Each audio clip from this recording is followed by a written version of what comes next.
Now, technically, there are two types of probability. The one we've been doing is the first type. If the event E has n of E equally likely outcomes, and its sample space S has n of S equally likely outcomes, then the theoretical probability of event E, denoted P of E, is given by, and we saw this formula earlier, theoretical probability is what should happen. So if you're rolling a die, 1 out of 6 times should always be the number 2. Should is the key word. Now, if you're actually rolling a die, what does happen may not be what should happen. So what does happen, that probability is number 2. The empirical probability of event E is given by the observed number of times. Oh, I'm missing some words there. That's okay.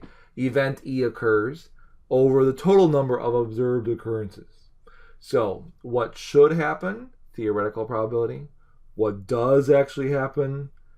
Empirical probability. Now, let me see what the next slide is real quick. Oh, that's it. Okay, so there's this thing called, I think it's called the law of large numbers. In fact, I'm going to scroll in my notes, not cutting any of this out. This is all good stuff. You can hear one of my dogs snoring. That's Lucky. He's a sleeper. There it is. Law of large numbers.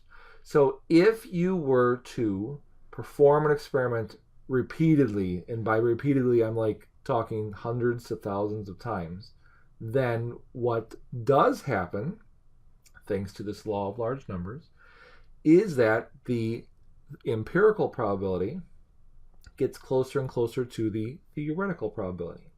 So when you're rolling a die in real life, a 2 might not occur 1 out of 6 times.